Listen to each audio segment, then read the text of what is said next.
All right. Well, welcome everyone to another edition of Ask Dave. We're joined by our CEO and technology expert, Dave Bailey, to answer some hot questions in the world of technology. So for this week's Ask Dave, Dave, how has voice technology changed in the last year with the acceleration of a remote workforce?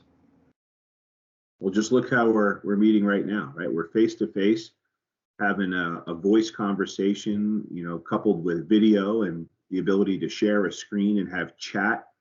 So you go back a few years ago, I think the industry coined a technology called unified communications.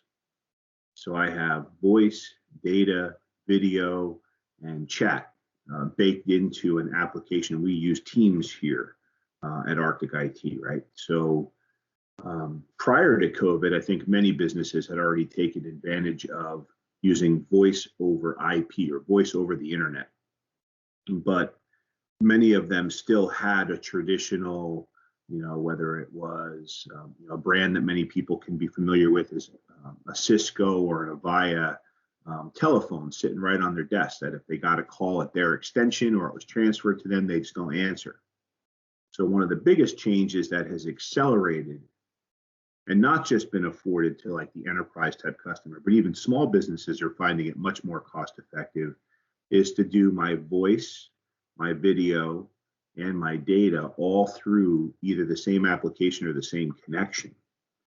Again, we use Teams. It allows us to do all of those things. We can share files, we can share meeting content, all of the above. There are other competing technologies, but they're not necessarily as comprehensive. So I think that's the thing, like a Zoom. Zoom is great for meetings and that type of thing, but when I want to share enterprise content and I want to have a different level of security applied to the information and the conversations that are being had, it presents a different business challenge. But there is more than one option. If you remember where Teams came from, originally it was called Skype, which is this groundbreaking video technology. You can actually see a person while you talk to them over the phone, remember?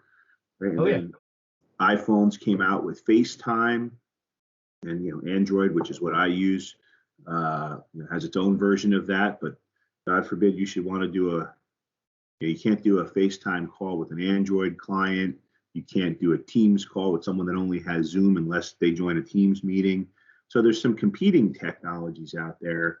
It's still not 100%, I would say, the only way to do it. There's still brick and mortar needs for phone calls, but that's going to evolve as the difference between your desktop and your mobile device as far as how you communicate with people starts to blend.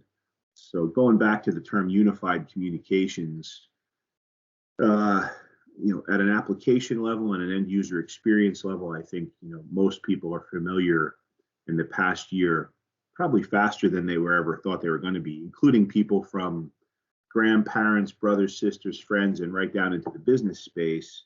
I don't know how many Zoom meetings we had around the holidays or throughout the summer last year, just to have some face time with people. So I think, you and I were talking about this a while back. If you go back 20 years ago, maybe even more than that, when email became the most popular way for business communication, I remember being excited to say, I don't have to get on the phone and have some 30-minute conversation. I'm just going to bang out an email and send it off and I'm done. So electronic communication decreased the use of the telephone and email became a much bigger way of communication. Now we're all like, man, I would love to just have a face-to-face conversation with somebody and skip the email. Why? Because I have too many emails, man. So it's an interesting change. I think it'll continue to evolve.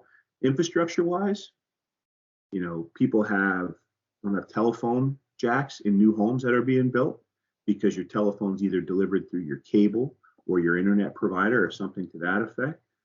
So, if we stick to just the business side of it, having a tool that allows you to have both a local telephone number so that someone can call you if they want to have a traditional, I'll call it a brick and mortar telephone call, or they want to have a face-to-face call, that's how you're going to see it commoditized. So it's evolved pretty quick. There's a few good options out there. Again, we use Microsoft Teams, and that lets us do everything we need to do in the security of that Microsoft 365 cloud service. Well, that's great insight, Dave. Thank you. And thank you all for joining us on this edition of Ask Dave. Be looking for another one soon. Bye now. Thank you. Ask Dave! Got a technology question you need an answer for? Send us an email at connect@arcticit.com and your question might be featured on the next edition of Ask Dave.